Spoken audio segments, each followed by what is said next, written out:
Down in the Deep South, homes come as over-the-top and unique as the personalities who live there. It's not quite normal, but I've never professed to be normal. From a secluded, swampy sanctuary to a mega mansion of historic proportions and luxury in the low country, these homeowners mix champagne tastes with moonshine views. Very. On Ultimate Homes, Southern Exposure.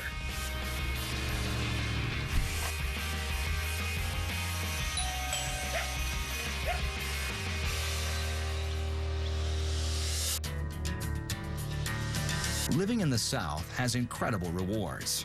Beautiful bayous, stunning live oaks, deep-rooted culture, Cajun cuisine. It's a place to be desired. To build a home here, you've got to overcome oppressive heat, intense humidity, unstable wetlands, and violent storms. For the resilient residents who dare to tame these lands with walls and a roof, the South can be the lap of luxury.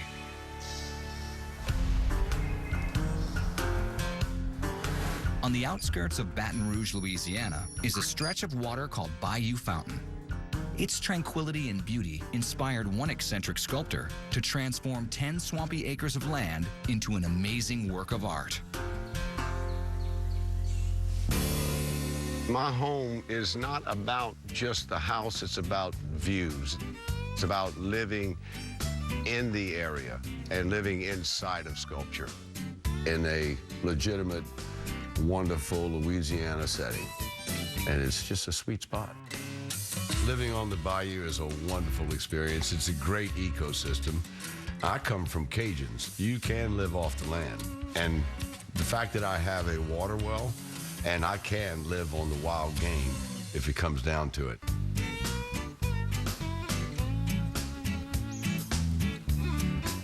Rigsby Frederick makes his living by shaping and molding nature's strongest materials, stone, metal, and wood, to create unbelievable masterpieces.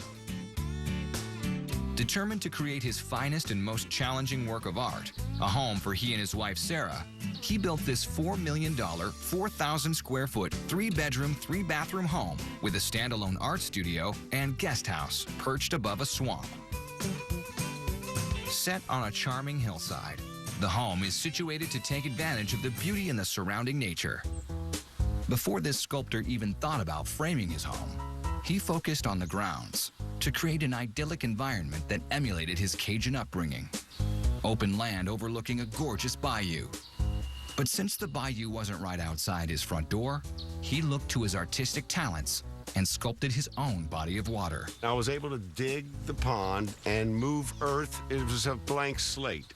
The pond was an opportunity to thank God I could move earth. I got the chance to sculpt earth.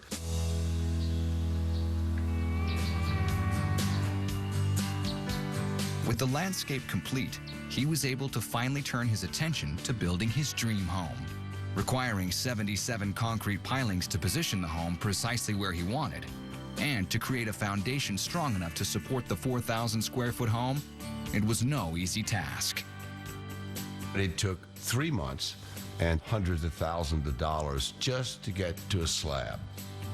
So I was very intent on perching myself on this hill, and I cuss this hill every day.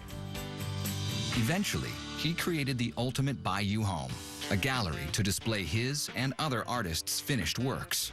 Repurposed and reclaimed materials were used throughout the home, including custom-built pieces found in the master bedroom.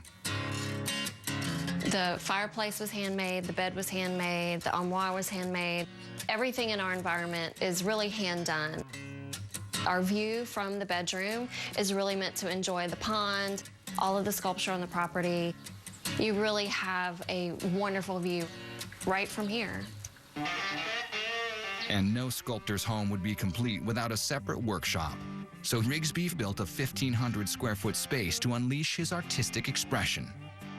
This is where the magic happens. Full fabrication, stone, steel, wood, everything from beaver skin to granite.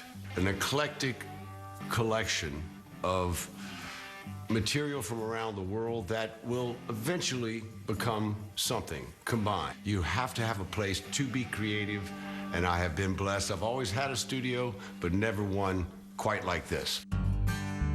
These sculptures are the result of an artist's unbridled imagination. And for Rigsby, whose home had become the ultimate sculpture, he longed to make one last addition before he considered it complete. It ended up just being a piece of sculpture that you can live in. It's not quite normal, but I've never professed to be normal. Coming up, a secluded hideaway. And what I love about this balcony is I will never see another rooftop. And sometimes the most interesting features are the ones you don't even know exist. Had them put in a little door here in case I could escape.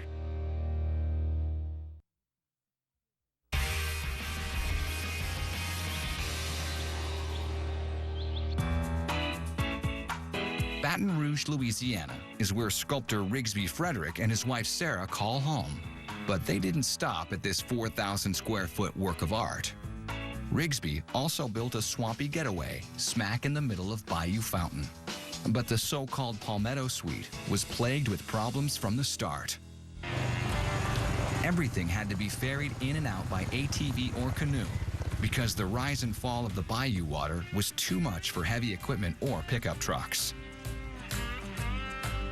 There were times I had to actually pull my guys out in a canoe and then leave them on the levee, go back and ferry my carpenters in. Several times during the process, water would come up and we were chasing 2x4s. After 10 long months, he had a second sculpture to call home. A compact yet comfortable swamp dwelling with loads of artistic charm. It's not fancy, but it's real. Y'all come on in. The Palmetto suite is only a fraction of the size of the main house, but it has striking similarities in the use of repurposed materials. So basically I had a 20 by 18 footprint, and then I had to design within that. So it really makes you realize what is necessary and what do you need to actually make a home. He sanded 42 whiskey barrels down to make 22 exposed beams that hang over a sitting area, kitchen, full bathroom, and bedroom. I was able to acquire this lace wood and then this sinker cypress, made the door, and then cut it exactly down the middle, which will always make you a little bit nervous. And it turned out to be a great little entrance to a bathroom. Inside the bathroom, he used a semi-precious variety of glass for the windows. I wanted a bathroom with privacy, thus the onyx worked great. I can still get light. Well, and you can see the sun will come through it, and then you get this great light from the inside.